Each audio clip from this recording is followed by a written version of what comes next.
Hello to everyone who can hear me. I know we only have 4 viewers now 5, but yeah, because I decided to get all the technical problems out of the way in the beginning, so we still have 3 minutes before the broadcast. So yeah, we'll just wait until people start to flood in. Hello, Red Dundonian. It's always a pleasure to have you here. You're one of our most participative subscribers, and I appreciate that very much. Sorry, I'm just getting some updates from Twitter. This is going to be an important YouTube Live, definitely, because over the past week, 2 major historic events have unfolded. Of course, the Russian Health Ministry's registration of the world's first coronavirus vaccine, and the beginning of the unrest in Belarus, which is definitely going to make history. This is the biggest unrest that Belarus has seen in its post-Soviet existence. So I definitely am going to have a lot to talk about that. I've been following it very closely as a journalist for RT. I've been interviewing some people in front of. Hey there, Will DeMarco. Thanks for coming and coming to the YouTube live. I was just saying we're going to have a lot of important stuff to discuss regarding these 2 historic moments: the coronavirus vaccine that Russia developed, the first one in the world, and the unrest in Belarus. Like I was saying, I've been following the unrest in Belarus pretty closely with my work at RT. I've done a couple stories in front of the Belarusian embassy here in Moscow, where there's been protests pretty much every day. Not just anti-Lukashenko protests, although I got to say they were in the majority, the anti-Lukashenko people, but there were also members of the Communist Party who showed up, pro-Lukashenko people who wanted to have discussions with people in the crowd and everything. So I'll definitely be able to answer questions about that later on. But the way basically this live is going to go, I thought, since it's going to be 2 pretty big topics that I'm pretty well versed on, because, like I said, I was following the Belarus story, but also I was sent directly to the factory in Russia that began producing the first coronavirus vaccine in the world right after the health ministry of Russia registered it for production. So I was able to talk to the director of biotechnological development at the factory. I heard what he had to say about his participation in the development of the vaccine, what he saw. He took part in the testing, so I'll be able to talk about that as well. Hey guys, thanks for showing up to the YouTube live, Comrade Dan and Itzel Gattaca. I appreciate it. Looks like more people are coming in. We got 13 people now. I'm going to wait just a couple more minutes, and then we'll see how many more people come in. I'm sure a lot of people are expecting this live to start a little bit later than the actual time, because the last couple times I was having technical difficulties, but I sorted that all out in advance this time. So, hello, Jason Sarna. Thanks for showing up to the YouTube live. We're going to be covering a lot of important stuff that's going on in the world right now, specifically surrounding Belarus and the world's first coronavirus vaccine that Russia developed. So, and I know some of you are requesting for this flag behind me to be ironed, because, I mean, every time I have these videos, there's these huge creases, and I promise you, I tried my absolute best. I ironed this flag, like, right up onto the border of damaging it, almost, and it didn't come out. I mean, the flag is actually from the GDR, and I got it in Berlin. It has the original GDR tag and everything, and it was probably sitting in surplus for literally 30 years. So I don't think, I think after 30 years of being folded, it's not going to come out. But one can only hope. I'll try again tomorrow. Maybe I'll have some luck. So I think we'll wait until 11:05 Moscow time, and then we'll get started. I'm so tired. I mean, we've had so much news in the at RT.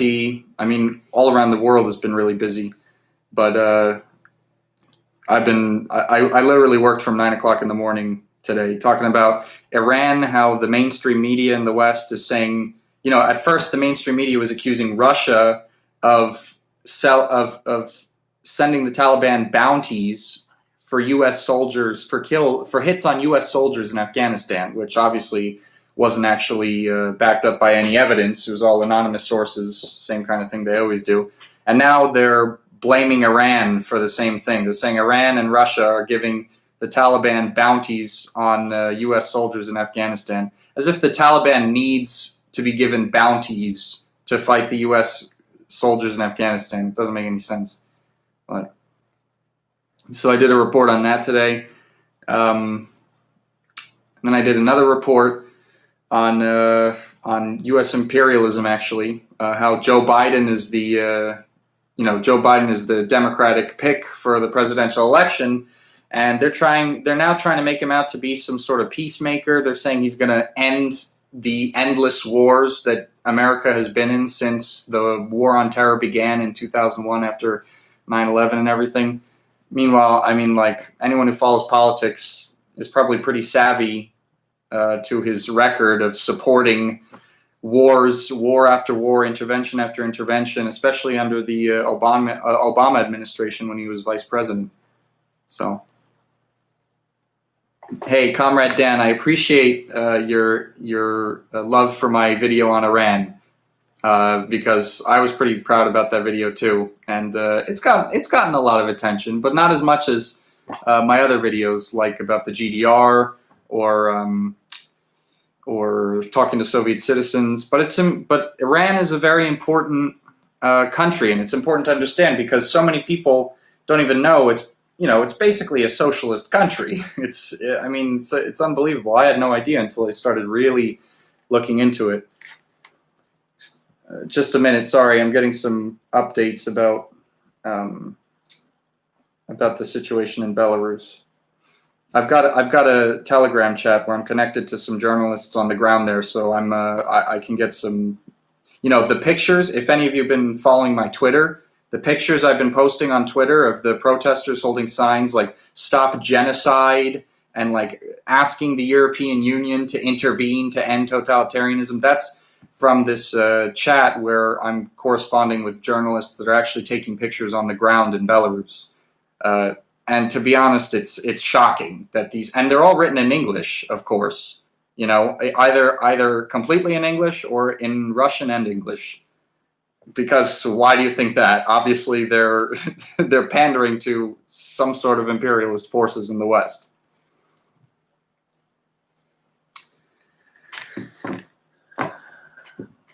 So, what do you think of Belarus's handling of the COVID pandemic?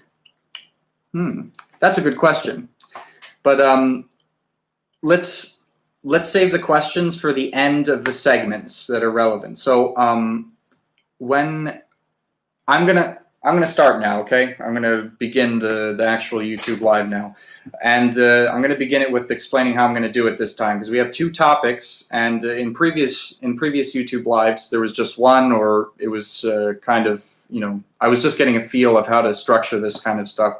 So we're going to have two topics this time. The first one I'm going to talk about is Russia's new coronavirus vaccine, the first in the world. I'm going to give you some really detailed information about it, the international response to it and everything. And I specifically have basically exclusive insider information since I was able to go to the factory, talk to the head of the director of biotechnical development at the factory, who actually participated in the trials of the development of the vaccine, and so I'll definitely be able to answer a lot of your questions, as long as they're not too sciencey, because I'm not a scientist. I'm just a journalist who talked to a scientist.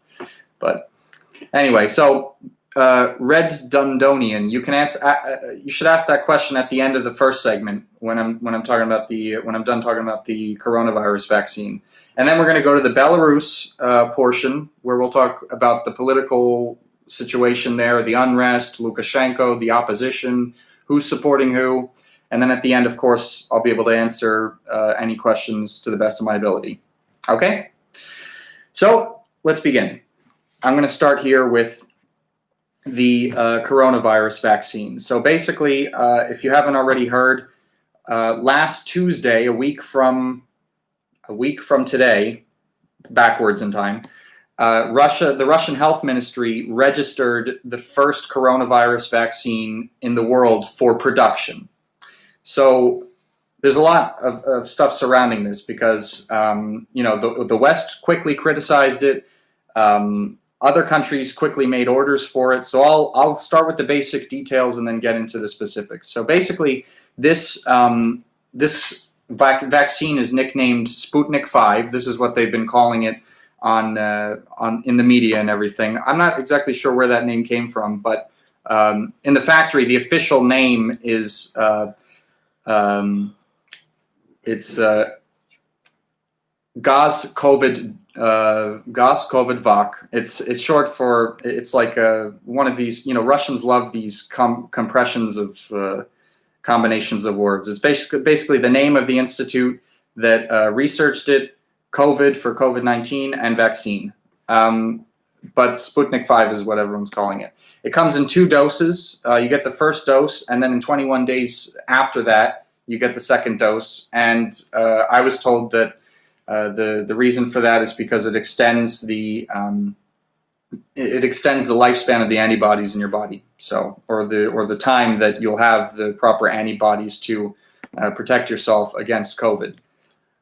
So why has the West been criticizing this, basically? The main thing is that it was registered for production before the end of phase 3 vaccine testing. So basically, in the international, the international rules for vaccine development involve 3 phases of testing. The two initial phases and phase 3, which is the most important, and it involves the most people, the most test subjects, involves thousands of human trials, and it's the final stage. So the West has been criticizing Russia for approving the production, for registering the vaccine, approving it for production before the end of this 3rd phase, although it has already started.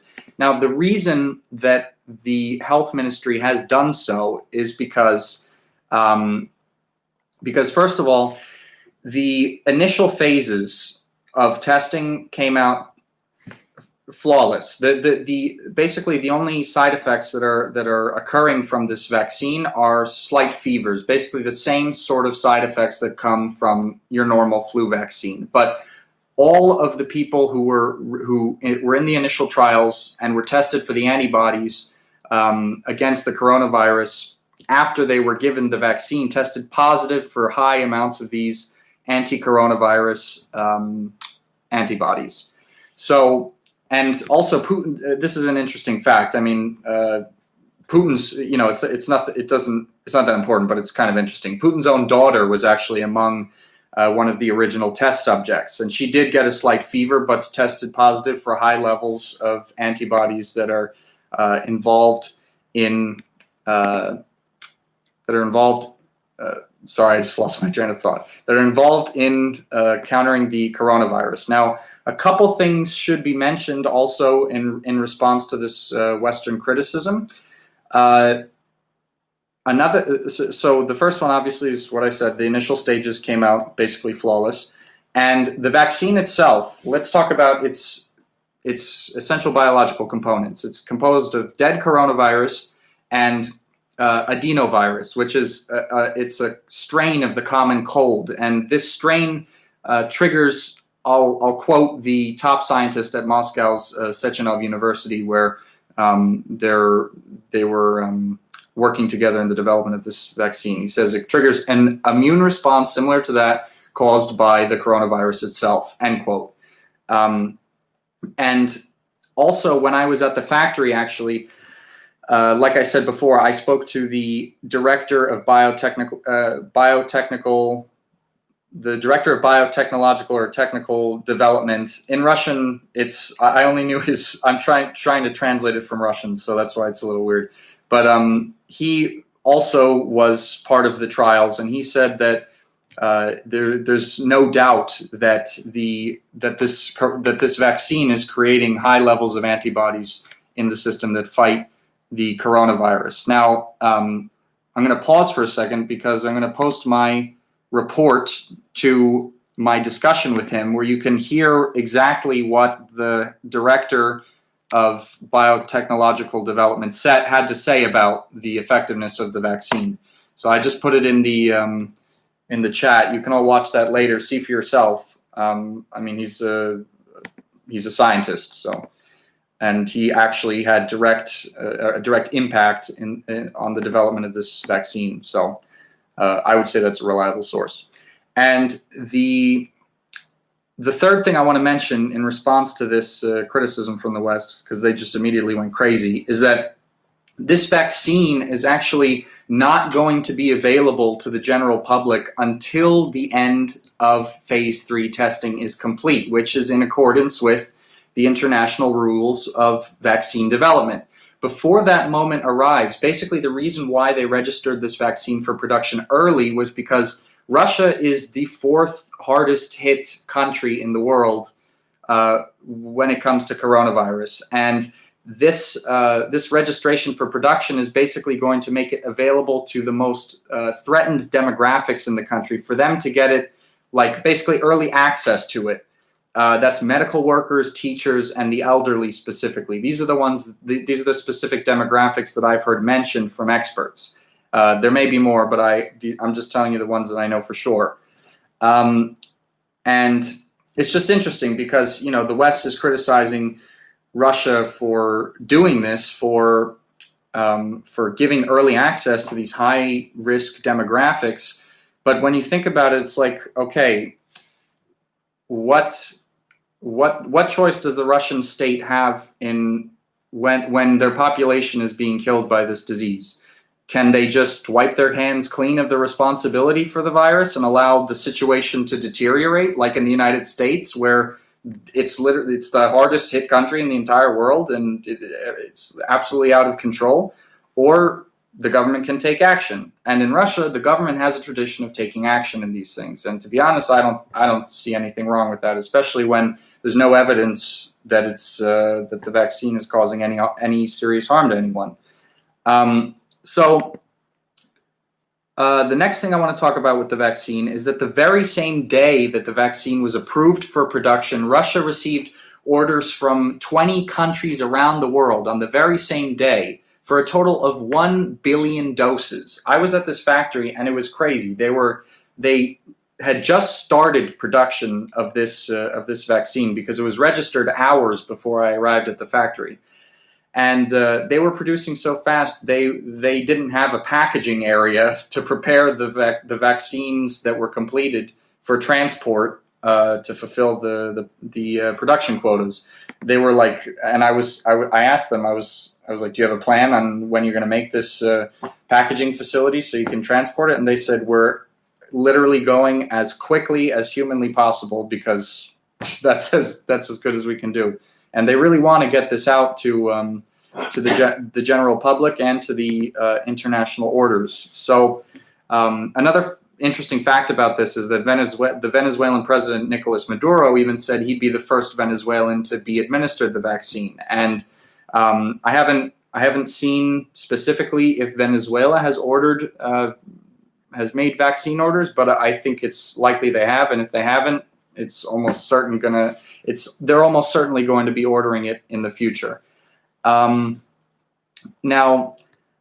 the last thing I want to talk about is kind of connected to this, to the development of the vaccine and the coronavirus, and how Russia's, it's given early access to the highly threatened demographics to prevent a worsening situation. I'm just going to give my opinion about this pandemic. I've heard a lot of people, both on the left and the right, calling it a hoax, and I think it's like complete nonsense. I mean, this is a serious threat all over the world, and I get that in the West, no doubt, the elites, the capitalists, they have a really good reason, like Amazon and Walmart. They have great reasons to keep the economy shut down, to keep people locked like locked into their homes, keep the lockdown going. They're making super profits off of it. Amazon and Walmart are both they're monopolizing the lockdown, and so they're the winners, and every other business is losing, no doubt. But that doesn't mean the pandemic itself is a hoax. And if it is a hoax, I mean, you would have to be suggesting that Jeff Bezos, Vladimir Putin, and Kim Jong-un are all in some sort of conspiracy to keep the world economy shut down. So I just can't buy this idea that the pandemic is a hoax. And one last thing in connection to this is like the violence that's coming out of this dangerous idea that it's a hoax, because it kind of reminds me of the QAnon stuff and Pizzagate, where the pizza parlor that was involved in Pizzagate was targeted by some guy who came in with a gun. In Russia, a testing facility was ransacked by someone screaming that the coronavirus was fake and everything. I'm gonna post the link to that story if you're interested in reading about this rampage that took place at the Russian testing facility in the chat right now. So you can read that there. So that's all I wanted to talk about in terms of the coronavirus vaccine. I tried to cover all the major points as much as I could. Now, let me answer your questions about it, because I'm sure there's some things I missed. So let me know. I'll do my best to answer your questions about the coronavirus, and once we're done with that, we can move on to Belarus.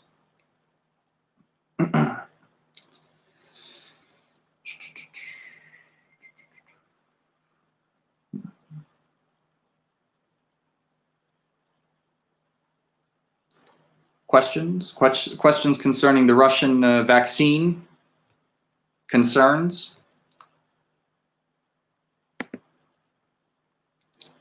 Isn't Novosibirsk almost done with another vaccine? I'm not sure, actually. I've been following really closely I've had this obsession with this current vaccine, the Sputnik 5 vaccine, but I haven't heard about the Novosibirsk, another vaccine or something. Let me look that up right now. Hold on.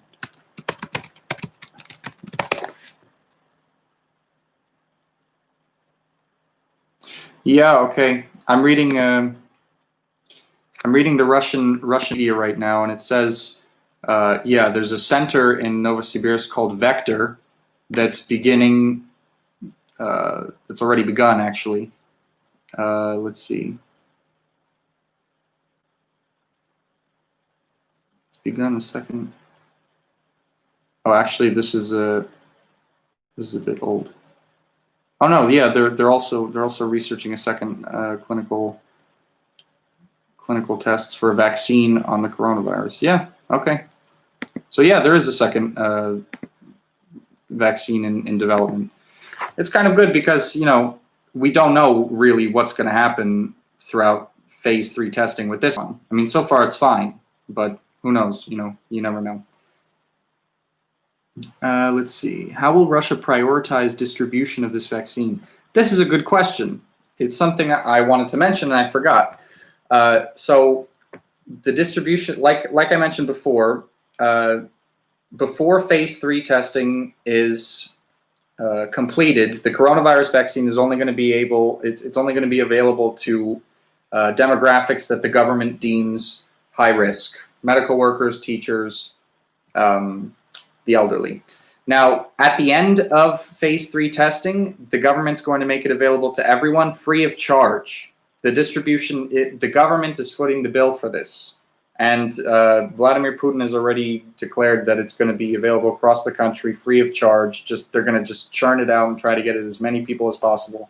And it's going to be on a voluntary basis. Nobody's going to be forced to take this or anything, no matter what their position or profession. So it's going to be free of charge, available to the public, easily accessible, which I think is great.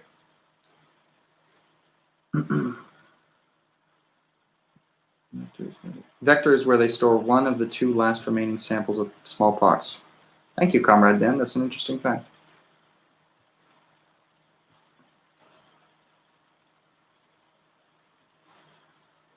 Any more questions about coronavirus?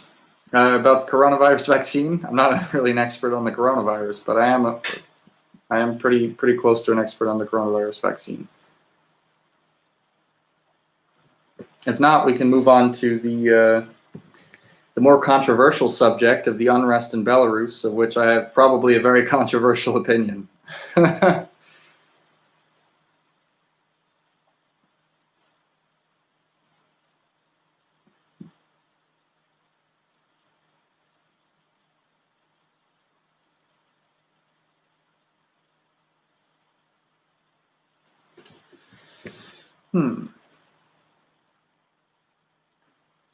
What is the difference between the Chinese vaccine and the Russian vaccine? I'm sorry, I know really nothing about the Chinese vaccine.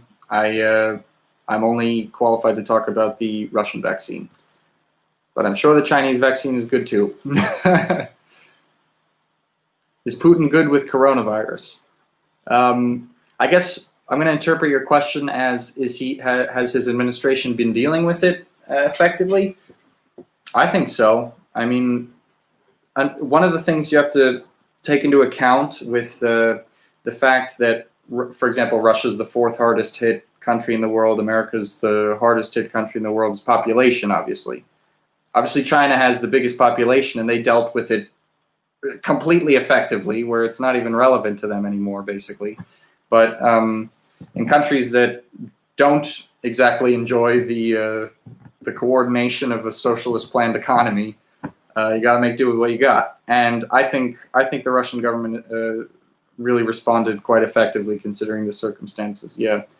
I've been talking to my family in the United States the whole time. We've been talking about the different conditions, and obviously the cases in Russia are not nearly as high as the levels in the United States right now.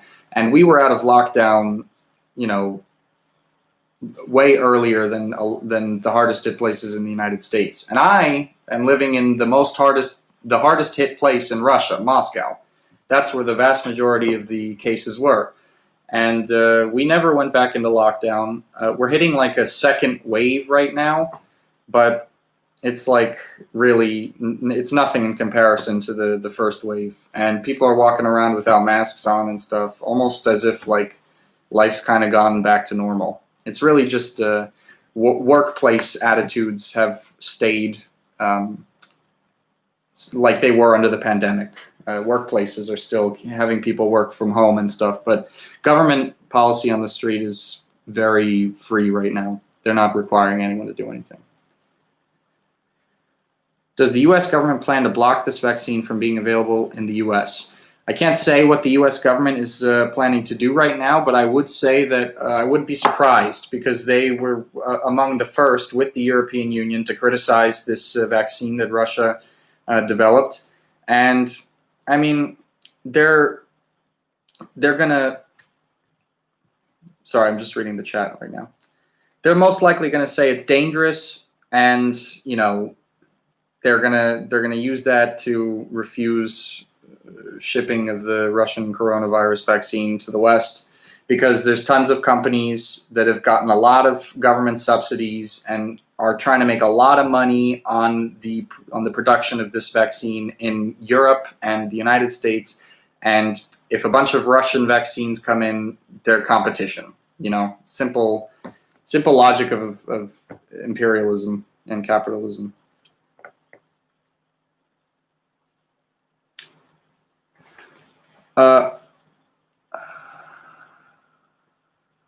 I have a question, but one thing before that. Do you have filters so you don't see chats with certain words? No, I don't have filters. Sorry. I guess I have to figure that out. Okay. You said some countries requested aid from the You said some countries requested aid from when the vaccine is ready. What countries requested aid? Well, no, it's not aid that they requested. They put in orders. So the governments, are gonna spend money on this. I can find a list really quick. 20 countries that ordered Russian coronavirus vaccine. Let's see.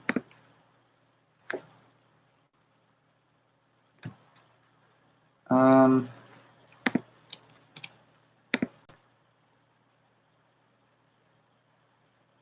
I can't find it now, but I'm going to post a link to the RT article that you will likely be able to find it in the attached video. So check out that link when you have a chance, and you can read more about the orders from the 20 countries. I appreciate the love for the GDR flag. So anyway, I guess it's been half an hour, so I'll begin on the Belarus portion, because I'm sure there's a lot of questions about that. It's also more recent and more controversial. And to be honest, before I start, I've been studying Russian since I was a freshman in university, which was I'm 25 now, so 5, 6, 7, which was 7 years ago. So I've been speaking Russian for 7 years, and I feel like right at this moment, it's like when it's paying off the most, because I can actually watch Belarusian media, and I don't need like a translation from some Western media outlet. I can watch Belarusian state media that obviously is not being translated into English anywhere, and so you can actually understand what both sides of the discussion are talking about. When in the Western media, they're calling the opposition, they're just calling them Belarus. Belarus wants freedom. Belarus wants democracy. But the opposition isn't Belarus. The country is divided. There's people on two sides of the barricades with two different political agendas. And it's important to understand them both so you can take the right side. So, I'll begin with Belarus now. Where I want to start with is the most recent news concerning Belarus and everything. Basically, the European Union has green-lighted sanctions against Belarus, and because they're trying to strangle the government basically and prop up the opposition, and as a result, because the European Union was the one that took the first steps towards foreign intervention into this, especially with the tons of people in the crowds begging for European Union intervention, and like I said, they green-lighted these sanctions, and after that, Vladimir Putin and Alexander Lukashenko started to really cement the idea that if there is a foreign military intervention into the country, Vladimir Putin would back Lukashenko with the Russian military. So that obviously takes military intervention off the table for the European Union. And as for the sanctions, Putin actually had a discussion, 2 separate phone calls with Angela Merkel and Emmanuel Macron today. They're trying to strong arm Russia out of the situation, threatening them with sanctions and everything if they get involved. But Putin's really standing his ground, so, but what the Russian government doesn't want to do is make this an issue of East versus West, because in this case, it's the fate of Belarus is going to be decided by foreign powers. That's the Russian line on this is non-intervention. They don't want the European Union to intervene. They themselves don't want to intervene. They want Belarus to handle this themselves. And so this is the latest thing that's been happening in the country. But now I want to talk about some of the specifics that have been happening over the past week throughout the unrest, and what progressive people of the world, what I think progressive people of the world should think about this. And I'm just going to start right now with the workers' strike that's been taking place in Belarus. A number of workers throughout the country have gone on strike against Lukashenko. They're against Lukashenko. The opposition says they're like all of the workers throughout the country. They're inflating the numbers, and Lukashenko's saying it's like a minority of workers, and it's not a big deal. But this is always a point of contention for leftists. When workers are striking somewhere, the knee-jerk reaction is to just support them.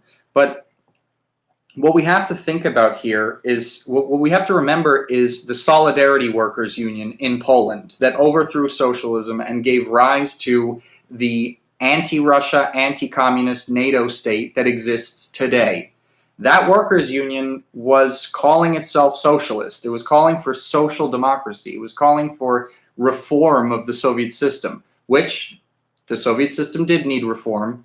But I'm just saying, like, when we see stuff like this, we need to remember what this has led to in the past. We need to remember the miners' strikes in the USSR right before the collapse, the miners who were striking for very legitimate reasons, you know, and they wanted reforms in the Soviet Union. Perestroika means restructuring. The Soviet Union needed it, but the problem is that these workers were basically duped into liberalization, which was not the only path that a restructuring Soviet Union needed to take. I mean, you also have to remember the Libyans who joined the anti-Gaddafi rebels and are now even giving interviews to Western media outlets saying that they would have made different choices if they knew what was going to happen after Gaddafi was out of power. Because, again, remember, Libya had the highest standard of living in all of Africa under Gaddafi. And, I mean, they had European standards of living, and you could look up some of the achievements of Libya under Gaddafi, and see for yourself. You know, so another thing I want to say is that the Communist Party and other anti-imperialist leftists in Belarus are supporting Lukashenko. My position is that Lukashenko needs to be defended in this case, not because he's like a socialist Superman or he's like the Lenin of the 21st century. There's tons of problems with him, and he's messed up a lot. I mean, I really do not approve of the kind of police brutality that's been unleashed on the opposition. You know, the opposition has a lot of their points come from really rational complaints, but the fact is that the vast majority of them either don't care or don't understand that their frustrations are immediately going to be exploited by very, very powerful financial imperialist interests in the European Union specifically, and you know, the United States by proxy of NATO, which, if Belarus falls to these pro-EU forces, it's going to become a NATO state. I mean, there's no question about it. And this is why we shouldn't confuse we shouldn't confuse the situation by pointing out that there are a lot of Marxists that are supporting the opposition in this country, and I've tried to do a lot of research into them, but I can't. I mean, because I've been on Reddit looking at what people from Belarus are putting out in the radical subreddits. And I can't put my finger on who these people are. They're non-affiliated leftists. I haven't seen any concrete organizations. And in their Telegram channels, they're using information from and communicating on the main neoliberal opposition Telegram channel, which is called Nexta. I'll get to that in a minute. So, I mean, either these people are clueless Trotskyists, either they're liberals trying to deceive people, whatever they are, they're not anti-imperialists. And they're silly if they think that handing out newspapers or leaflets at a neoliberal protest is going to usher in the new socialist revolution, you know? But let's just get to the main reasons why, in my opinion, no one, unless they're liberals who love imperialism, far-right nationalists, or fascists, should be supporting the opposition. All right, I'm going to give you a list right now, and it's shocking. So the first one is that the white and red flag being used by protesters in the unrest going on right now that you can see all throughout the opposition protests. It's the flag of the Belarusian government that collaborated with the Nazis. It's the flag, you can look it up, it's called the Belarusian Central Council. And it's also the flag of pre-revolutionary Belarus. It's a Nazi collaborator flag. And these people are calling Lukashenko an equivalent to Hitler. They're calling Lukashenko's government fascism. This goes on to my next point. If you haven't seen them already, go onto my Twitter and see the pictures signs that people are holding in the opposition rallies. They're holding signs calling on the European Union to literally to intervene and save them from totalitarianism. This is the typical European Union propaganda against communism, against Russia, against the Eurasian alternative to Western neoliberalism.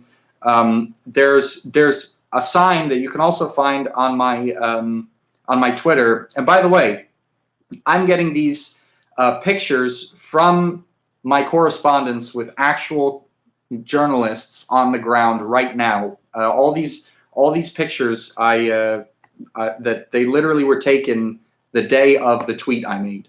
And they're holding another sign they've been holding is saying that there's genocide going on in Belarus, saying no genocide. It's absolutely ridiculous. There's no genocide going on in Belarus at all. It's just like it's basically anything to feed the Western media that thrives on emotional knee-jerk reactions from their Western audience, so that they can justify regime change, so that they can justify military or financial intervention, and the outcome is Maidan, the 2014 Maidan revolution.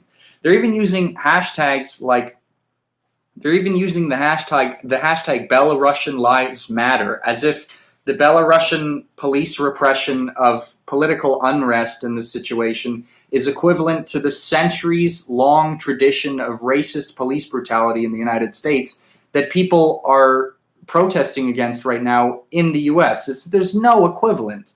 There's no equivalent. I mean, Black Lives Matter is a protest movement against, like I said, centuries-long tradition of racist police brutality at the hands of a hyper-imperialist state. Right now, there's a state that's more or less protecting the interests of workers, and it's coming under attack by an opposition movement that's supported by the West. Now, the main opposition leader, her name is Svetlana Tikhanovskaya.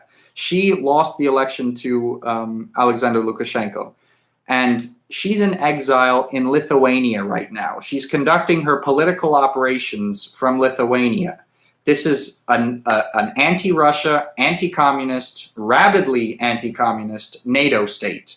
Okay, and the operators of the opposition's main communications channel, which I mentioned before, it's called Nexta. It's a channel on Telegram. They're in exile in Poland, operating their political operations from the rabidly anti-communist, rabidly anti-Russia, NATO-based state of Poland. So this is where the leaders of the opposition are operating out of. And I mean, you got to be naive if these people come to power and Poland and Lithuania and NATO and EU don't come around and say, listen, like, we helped you, now you're going to help us by being our slave, basically. So that's all I'm going to say about the opposition for right now, until we get to questions later, and I'll answer all the questions you have about it. Now I want to get to Alexander Lukashenko.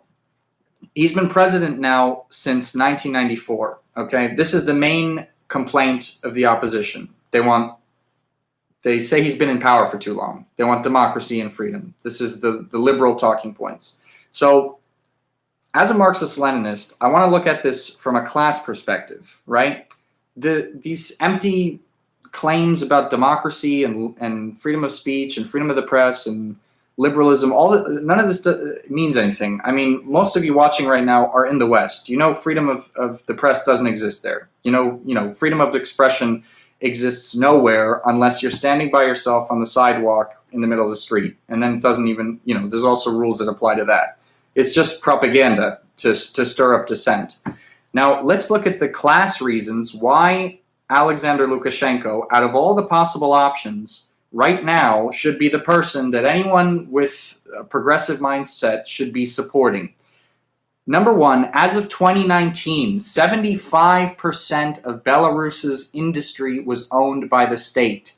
This is connected to the fact that when the Soviet Union fell, Belarus, under the administration of, Belarus left the Soviet Union, of course, before 1994 when Alexander Lukashenko came to power, but Alexander Lukashenko he wrote out the majority of the terrible times of the 90s that was going on in the other satellite states and Russia.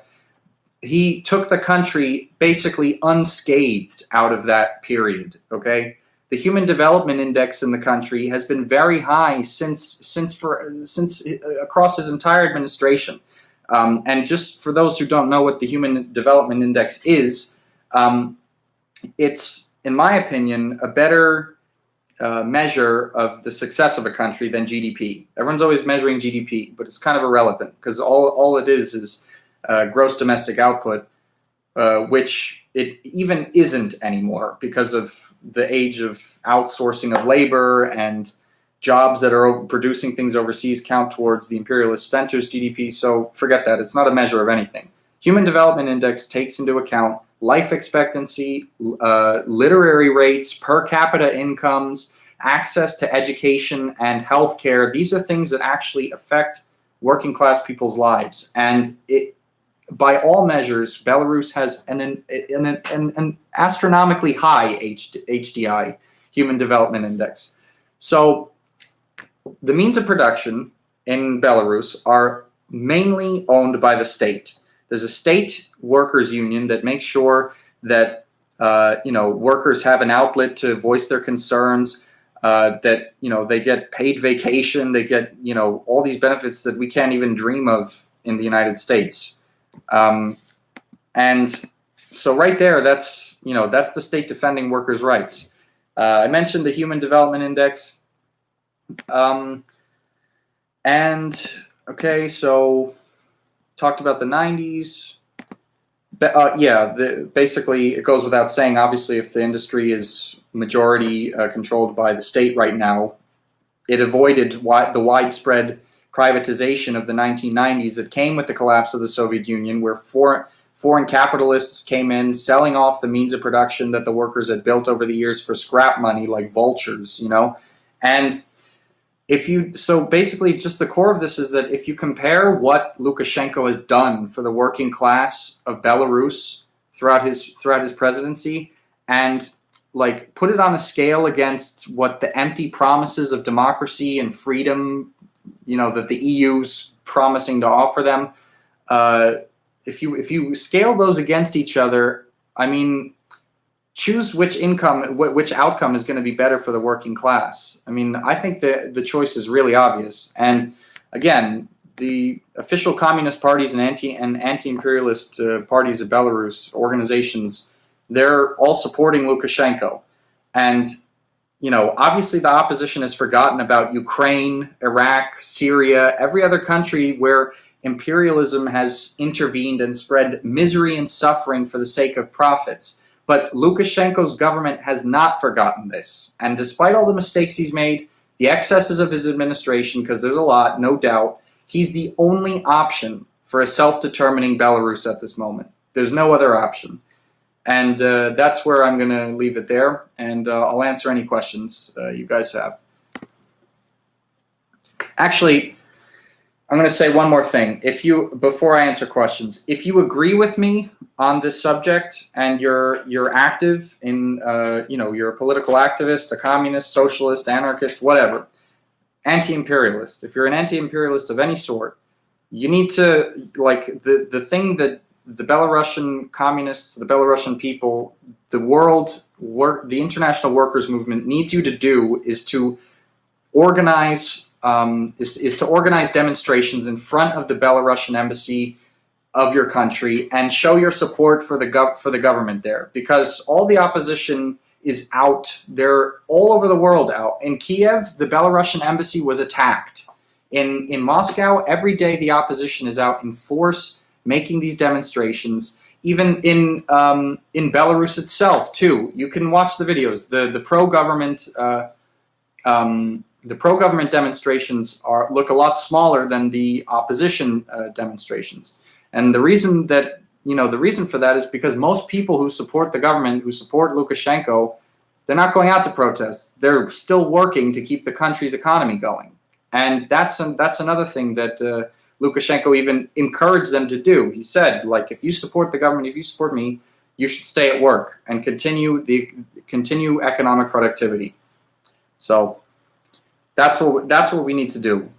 Hold demonstrations in front of the Belarusian embassies of your country and show your support for the Belarusian government.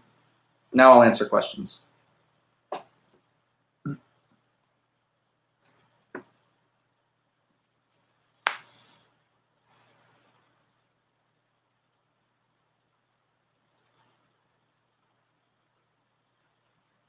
Yeah, I swear you're an insult to socialism, okay? All socialists and communists are retarded, whatever.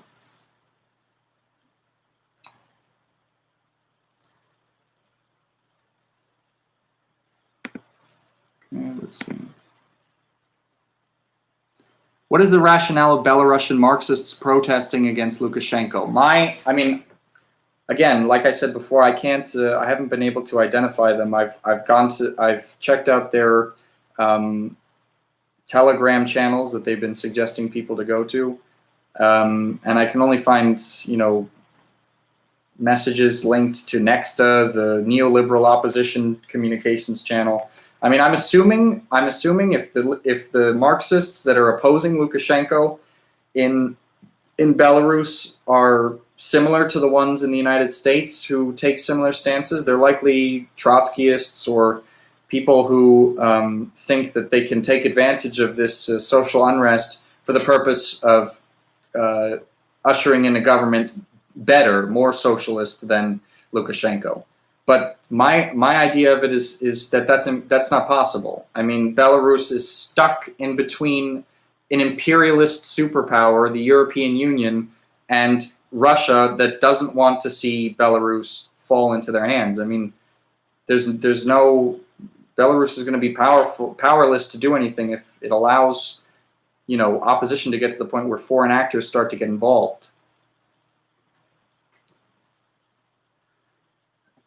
Okay, Red, I'm going to answer your question because you asked it before. What do you think Belarus is handling of the COVID pandemic, and do you think that their laissez-faire approach is part of why the West wants Lukashenko gone? I've heard this. This theory that his approach against the coronavirus, his very laid-back approach, is one of the reasons why the West wants him gone. I think it's a contribution because every country that is going through this pandemic without a lockdown is almost a sort of proof, like an evidence. I don't know whether lockdowns are. I don't know whether lockdowns are effective or not. We're not going to know until after the pandemic, to be honest. I'm leaning on the side that they are effective, but I'm skeptical about it myself. But the more countries that don't have lockdowns and have like mild coronavirus rates, like the more evidence against what people like Jeff Bezos and the shareholders of Walmart are saying, the more propaganda there is against what their interests to hold down the lockdowns. So.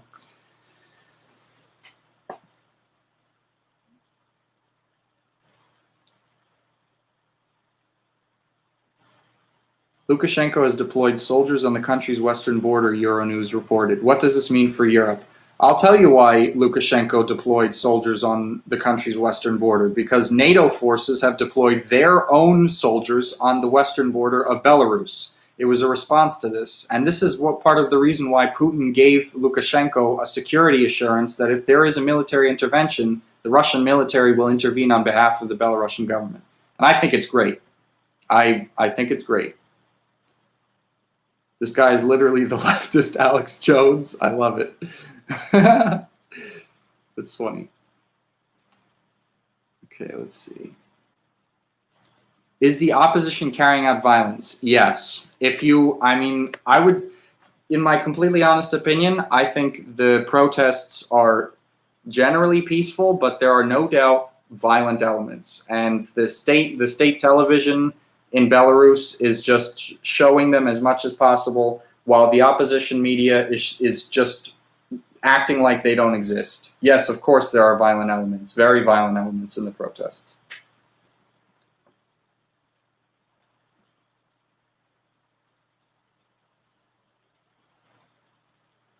Do you know if Lukashenko still keeps contact with grassroots workers' organizations, like something that resembles the old Soviets? This is a good question. I think one of Lukashenko's main mistakes, and one of the reasons for why the situation is in such a crisis right now, is because he did not. His strategy in maintaining the system in Belarus was not a sort of collective structure approach. It was more like a strongman approach, I would say. I mean, people in Belarus call him Batka, which means, it sounds funny in English. It means daddy, but it doesn't have the same like weird sexual connotation as in English. But like, he's got this reputation as like a populist guy who is the one man in the government who's like sticking up for the workers. He's constantly like slapping around bureaucrats. And he makes a show out of it, you know. And even here's a good example of his populist style. When there was the workers' strike that he went to, he just addressed the striking workers yesterday or 2 days ago. I can't remember exactly correctly. Recently. And he made this famous statement that's been all over the opposition media where he said, "There won't be another election unless you kill me." And the opposition media has been going all like crazy over this and everything, but only the state media was showing the fact that after the speech, he went into the crowd of angry opposition protesters to literally talk individually with everyone he could to address their individual concerns. And like, he was even talking, you know, people were telling them that they were brutalized by the police, and he was like, "Oh, I'll address it, blah, blah, blah, blah, blah." Of course, this is his style. You know, he relies on his charismatic image rather than grassroots workers' organizations that resemble something like the old Soviets. This is a big criticism of him that I agree with. I think that's wrong, but I'll take him over imperialism.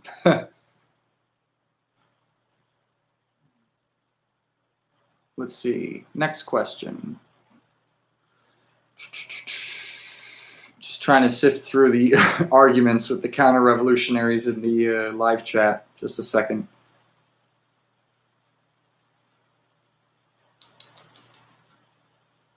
Okay. Okay. Khalito is leaving. He's losing brain cells. So the Russia-Belarus alliance is healing. Yeah, this is a good question. It is, because I think really, like, this whole situation is making Lukashenko realize that Russia is not a power that's trying to invade Belarus. You know, it's in his best interest to have Russia as a strategic partner, because the real people that want to get their hands and destroy, get their hands on the means of production in Belarus and destroy the country that's maintained itself since the Soviet times. I mean, any Russian you ask that has been to Belarus says it's like the last part of the Soviet Union that's still existing. Of course, you know, in reality, it's more complicated, and it is bringing Russia and Belarus closer together. I think if the Lukashenko government survives this, it's going to be a new era of Belarus-Russian cooperation, no doubt. Khalito says, "I'm spreading lies about the Belarus situation." I'd be interested in hearing what lies you think I'm spreading, because I will give you proof of anything I said on this podcast. I challenge you to that.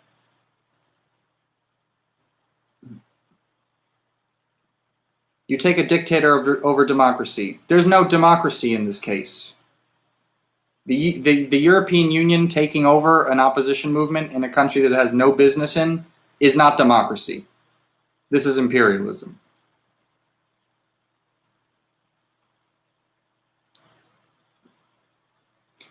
Most of the protesters seem to be young people too. We can see in the video he's booed. Most of those workers seem to be really young people. It reminds me of Hong Kong youth-style approach against oppressive government. Yeah, I agree. And actually, this ties into another criticism I have of the Lukashenko administration. The population was not politicized at all, not at all politicized. And only now in Lukashenko's speeches and what he's saying to the public, he's saying like, oh, we need to politicize the population. Well, it's too late. I mean, like, if a population is not inoculated against Western propaganda, the vast majority of them are going to be susceptible to Western propaganda, you know?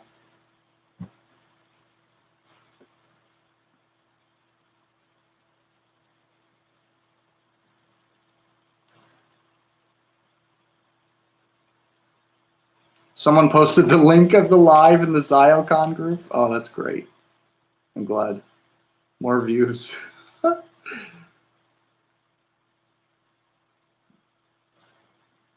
What do you think about Transnistria Prindestrovia? This is a little off topic, but I think it's like, I mean, it's really, it's kind of irrelevant geopolitically. It's like a museum country, to be honest. I think it's cool. It would be cool to go to, but it doesn't really seem like it's actually a functioning socialist economy. But again, I haven't been there, so maybe there's a lot I don't know about it.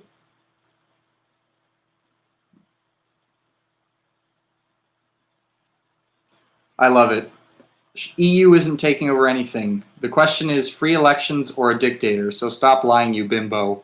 Yeah, like free elections, like elections are really going to be free in Belarus, where the people with the most money, the most financial backing, the most military backing are going to have the clear advantage. That's always how these free elections work. How prominent is the fascist elements in the protests? Is this like the right section in Ukraine? I don't think that the situation is as serious as it was in Ukraine. I don't think it was. But again, there was in the Second World War a Nazi collaboration government in Belarus, and that's the flag they're flying, you know. And so you don't know who you can't just tell in the crowd who's flying this flag because they just have some liberal idea of pre-revolutionary sentiment, because it was also the flag of the pre-socialist revolutionary Belarus, but it was also the flag of the Nazi collaborationist government. So you don't know what they're thinking. And in terms of organized far-right columns in the opposition movement, I wouldn't say there's too much of that. I'm sure there are, but I think this is mostly a neoliberal kind of opposition.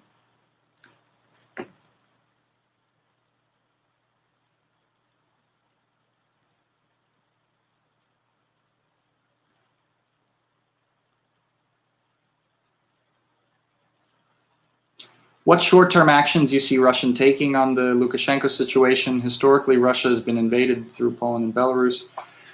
Well, like I said before, Russia's stance on this is that there should be no foreign intervention into Belarus. And foreign intervention includes the sanctions that the European Union wants to put on Belarus. The fact that Lithuania, which I forgot to mention, just passed a revolution that is not recognizing the election results in Belarus, therefore not recognizing Alexander Lukashenko as the legitimate president of the country, which is the first step to regime change.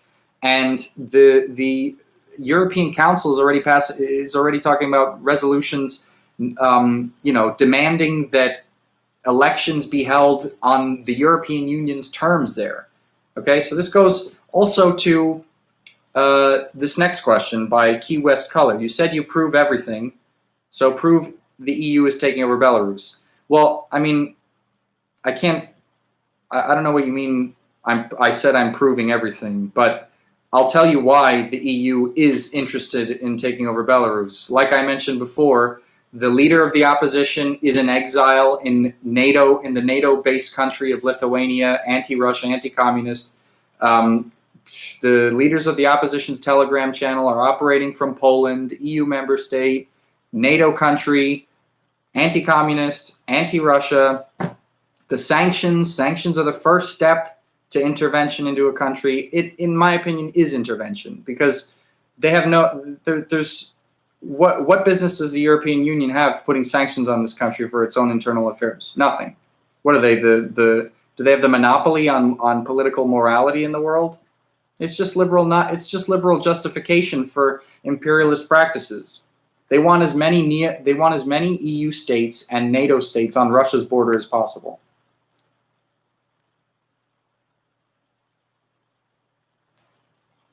Is there any legitimate criticism that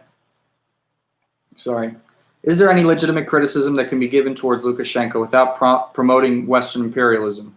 What will happen with the future leadership in Belarus after Lukashenko? Well, there is legitimate criticism that can be given towards Lukashenko. I mean, I personally think it's a bit unlikely that the election was not rigged. I mean, but that's not the main issue here. The main issue is imperialism and anti-imperialism. Now, there needs to be some serious reforms in Belarus, no doubt.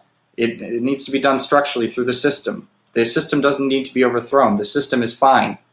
The problem is that Lukashenko has made personal mistakes, personal political mistakes, and there needs to be some sort of internal dialogue within the government structure. Internal criticism needs to be allowed. That doesn't lead to external attempts of coupping the government. How big are the counter protests in Belarus? I'm guessing you're talking about the pro-government protests, or this in support of Lukashenko. Now they've been already confirmed in the tens of thousands. We're not talking about like a couple bureaucrats who were bussed in to support the president, and the entire country is against Lukashenko. Think about this: the entire population of Belarus is 10 million people, almost 10 million people, and several days ago there was. I'll use this as an example, but there have been other protests since then. A couple days ago there were two protests within 2 hours of each other in Independence Square in Minsk, where there was a pro-government one first and an anti-government one. The pro-government one had over 65,000 people, and the anti-government one had around 200,000 people. Obviously, more were at the opposition rally. But again, like I said before, most government supporters are not occupying themselves with going to rallies. They're continuing work. And Lukashenko even said that the best way to support the government right now is to continue your work. So just, comparing the amount of people at these protests alone is not actually a good gauge of the public opinion on this. And am I going to say that the people who are opposing Lukashenko are an insignificant minority? No, they're not. They're the result of major mistakes Lukashenko has made and excesses of the government that should have been fixed.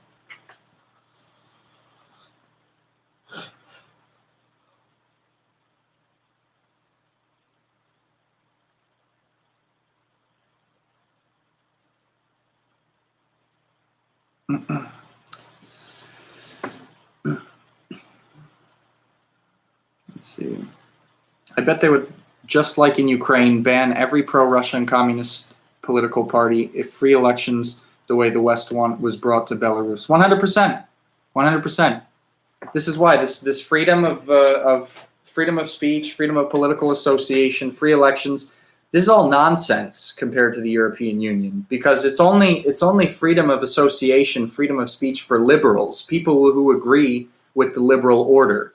In Poland, there are anti-totalitarianism laws that basically combine communists with Nazis and ban any sort of association with symbols. You could legally in Poland, you could walk down the street and have a hammer and sickle on your shirt and be arrested. That's legal in Poland. In Lithuania, Estonia, and Latvia, I'm not sure if in all those countries the Communist Party is banned, but in one or two of them it is banned. This is the way the liberal democracy deals with threats to its system. It's as repressive as what's going on in Belarus right now.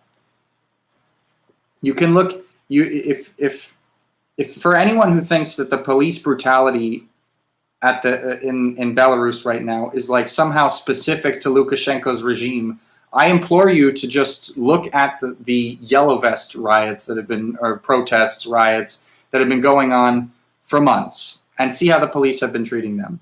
See how the police have been treating protesters in the United States. The police exist for the repression of elements that are against the state. It's that way in every single country.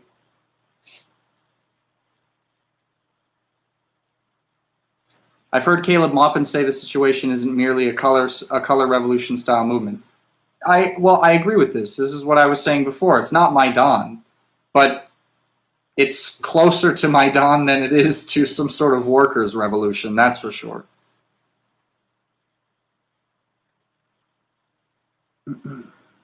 Let's see. Okay.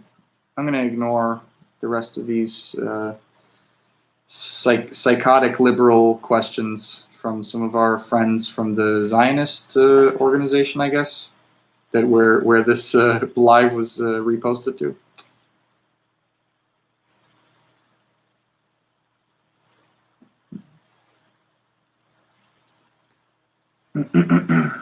Let's see. The most tyrannical and anti-democratic dictatorships the world has ever known have existed in the aegis of parliaments and liberalism. 100%. Thank you very much, 200,000, because it's exactly the case.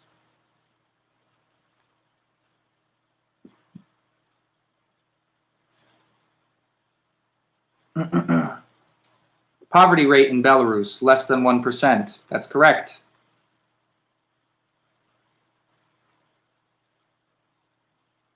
If this does escalate, would this turn into another Donbass conflict? To be honest, I've been kind of worried about that. I mean, I can't give you my professional opinion on this. I don't know. It doesn't seem like that yet because, again, like I was saying before, there aren't really armed right-wing neo-Nazi militias running around supporting some sort of coup where they're going to kill the communists and Jews and stuff, like in Ukraine. But the country in Belarus, the country is 100% divided. The opposition doesn't seem like it's going to give up anytime soon, and Lukashenko's government has repeatedly asserted it's not going to give up.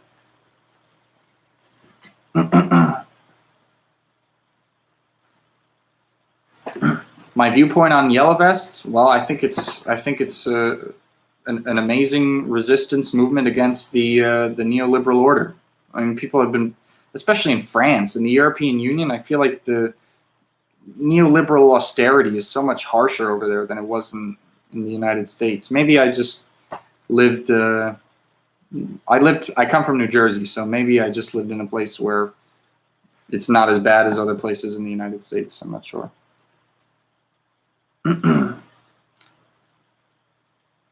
Hey, Jenny Lynn, welcome to the party. What is the best case scenario realistically for Belarus, in your opinion, to diffuse the current situation? To diffuse the current situation, I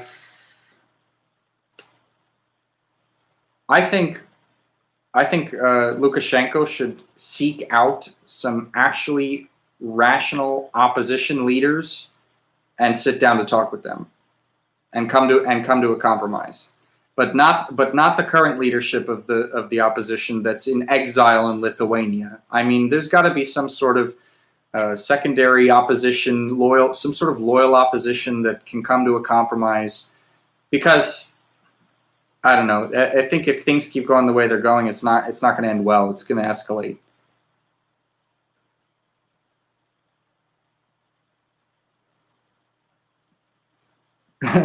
Why, yes, I listen to the National Endowment for Democracy and Radio Free Europe, basically, is what this guy is. Do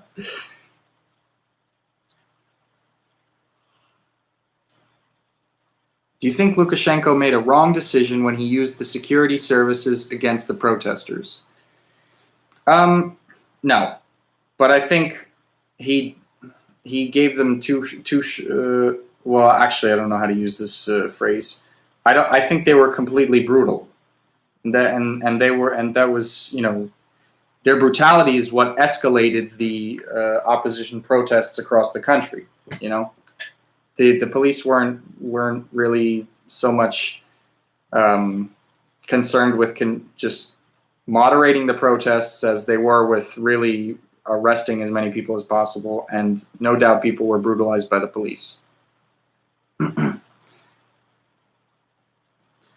So the mistake was not using the security services against the protesters. I mean, to expect any government not to use security services against protests is naive, but the degree of brutality is definitely something that could be a mistake, and in this case it was. NJ, where? I'm from East Brunswick in central Jersey. Yeah.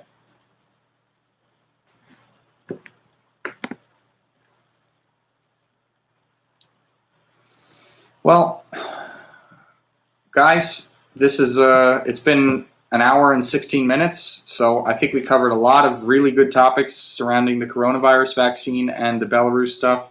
I enjoyed the lively discourse in the comment section, in the live chat, sorry. But if anyone has any final questions, I'd be happy to ask them about, let's just open the floor now, about Belarus, about the coronavirus vaccine, life in Russia, whatever. I'll do this for about 10 minutes. Whatever you guys got, just put them in the live chat.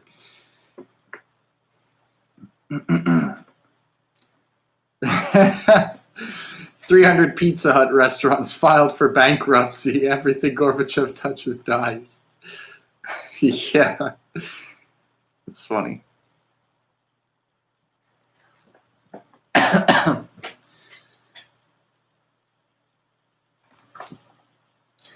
Comrade Dan, I would love to meet you in Iran. Unfortunately, I'm only an American citizen for now, and I would have serious problems if I tried to get back to the US having an Iranian stamp in my passport. But soon, I will be a dual citizen of the United States and the Russian Federation. And when that time comes, I will visit you in Iran with my Russian passport. That would be amazing.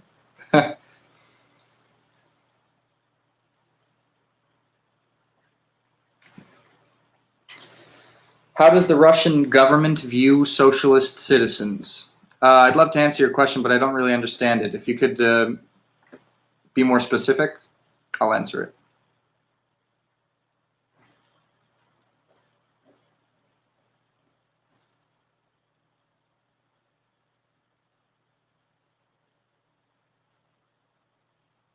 What about...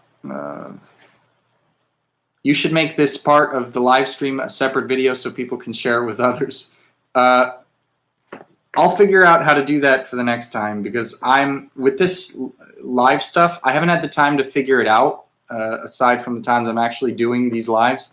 And I feel like an old man using a computer, so I'll figure it out. And then next time we'll be able to we'll split this part of it off. What about economy hold by government, and can it stand opening? I'm sorry, I don't understand the question. If you could be a little more specific, I'll definitely be happy to answer it. Do you interact with the other RT reporters? Do you know Ina Afinaginova? I do interact with the other RT reporters, but we have to understand that all of the different RT departments are pretty much separate.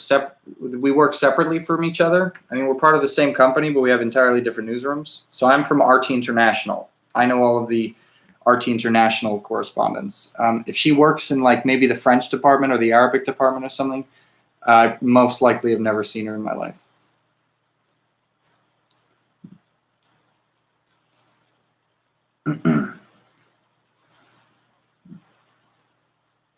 Is restraint more effective in this case, like when Mikhail Gorbachev's response to the protests in the early 90s?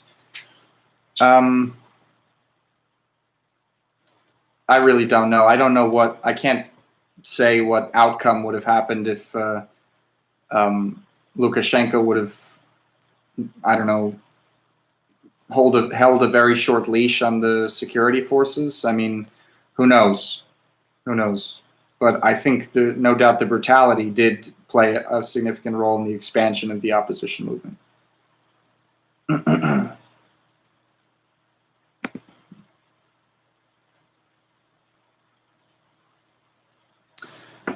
Okay, so how does the government view socialist citizens? Are there any crackdowns like in Poland? Are they free to be socialist? I got to tell you, the the second largest party in Russia is the Communist Party of the Russian Federation. People are 100% free here to be communists and socialists. It's accepted as like a normal political ideology. I would think it's like being a Republican or a Democrat in the United States. I feel super free to express my Marxist-Leninist opinions in Russia, and people just act like it's like, okay, that's your opinion. In the United States, you would be like completely ostracized, like you're the next coming of Hitler or something.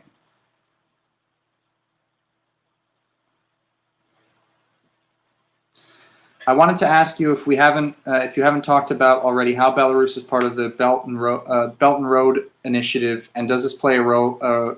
Does this play a role? I'm assuming you wanted to say in this current intervention. This is a really good question, because just recently there was, I mean, just a couple days ago, Lukashenko attended a meeting with Chinese officials to further integrate the country into this Belt and Road Initiative. So it could really, yeah, play a part in the intervention, no doubt, because it's without a doubt Belarus is moving closer to the Eurasian alternative to Western neoliberalism, and that could be really something very scary for the West. Let's not forget, I mean, just really quick, the Belarusian economy is you know, for a population of its size and landmass of its size, it's a good exporter. It has very high quality agricultural goods, and one of its main exports is sweets. And Belarus will benefit very greatly from joining the Belt and Road Initiative. I mean, if it can get its products at a cheaper price, or export its products, I mean, make more money through its exports to a place like China, it's going to go for it. Could you do a video about the Baltic states during the Soviet era? Yeah, I can. And this is actually something I wanted to do for a while, but like I said, with RT lately, I've been so backed up on everything. I've been working like six days a week on nonstop. I barely had time to like feed myself. But that's the life of a journalist, you know. Sometimes you're doing nothing. Sometimes you're like taking on the entire world. Can Belarusian economy survive to liberal changes? Well, of course it will survive, but what will it mean for the working class? It will mean the dismantling of the state industrial apparatus that workers built over decades, that is still left over from the Soviet Union, that makes sure that you know, is part of the infrastructure that assures workers of their higher standard of living, paid vacations, higher salaries, you know.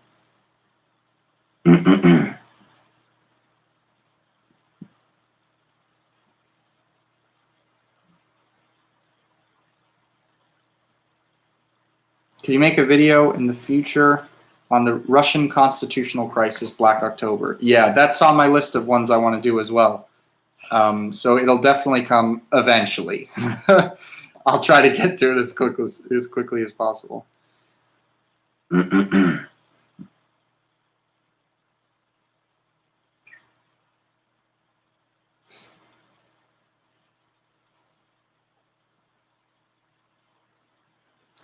You know you're on the right track when CIA trolls show up in your chat and project. Yeah, I like it. Keep them coming. Post this live to other, I don't know, Zionist chats or Belarusian opposition chats. I don't know.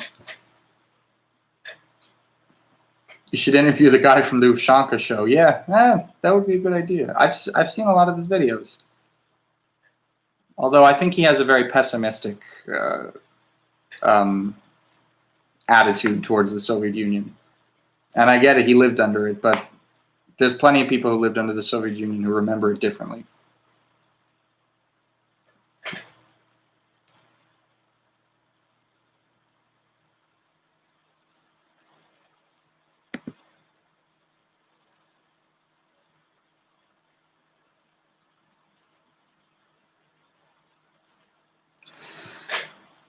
Do you know anything about the protests going on in Serbia and Montenegro? Actually, I know absolutely nothing about it. I'm sorry.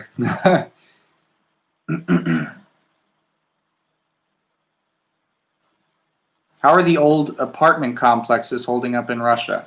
Well, I'd be happy to answer this question. The walls of this apartment that you're looking at right now were built during the Stalin era, during the 1930s. Of course, they've undergone renovations since then, and they've been upkept. But actually, these Stalin era buildings are some of the most coveted now.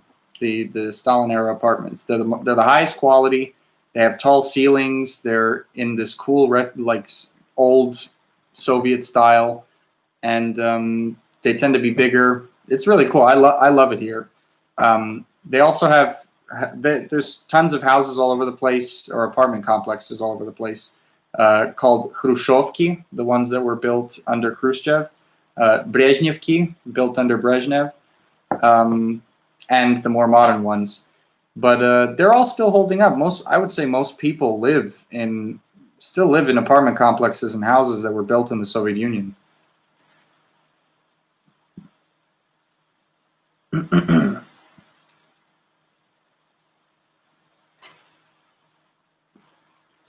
I love Soviet city planning as well. It's a very interesting topic.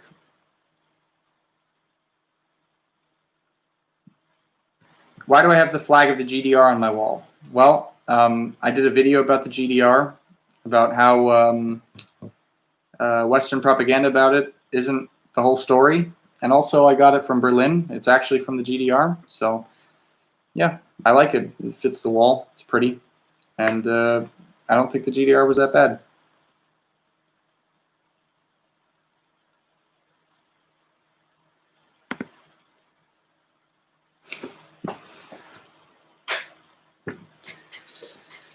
So I think I'll take one more question, and then I'll call it a night. Because, sorry guys, it's past midnight over here. I'm dying.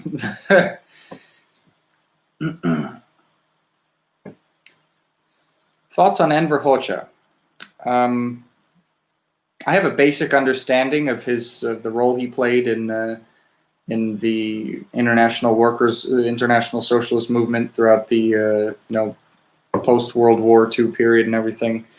And I mean, I agree what he was talking about. Like, revisionism was a problem and everything, but I think he took a sort of ultra leftist stance that ended up hurting international socialist unity.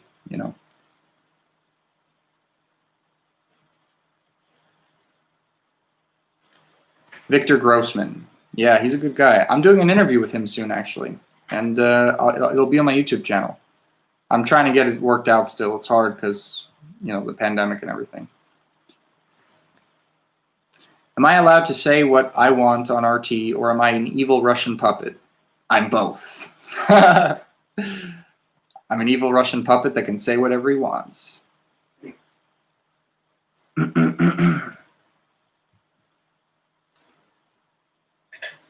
All right, well, I think I'm going to call it now. Anyway, everyone, thank you very much for joining me on this YouTube Live. We covered some very important topics. We covered the historic first coronavirus vaccine ever, and the Belarusian unrest that has no end in sight right now, and it's definitely going to make the history books. So thank you all for joining me. Thank you for your spirited discussion, your amazing questions. I had a great time answering them, and I'm going to try and see if we can do another YouTube Live on Sunday. Again, it's been hard with work these past couple of 2 weeks, but if work tends to slacken, then no doubt we'll have another one on Sunday. If not, I'll try to make one on Monday or Tuesday. But I really enjoy doing this, and I enjoy doing it because I'm having a discourse with all of you. So, without you guys, the channel wouldn't be anything. So thanks a lot for showing up, and I'll see you all next time on the next YouTube Live or in the next video of mine you watch. So everyone have a good night, and I wish you safe travels.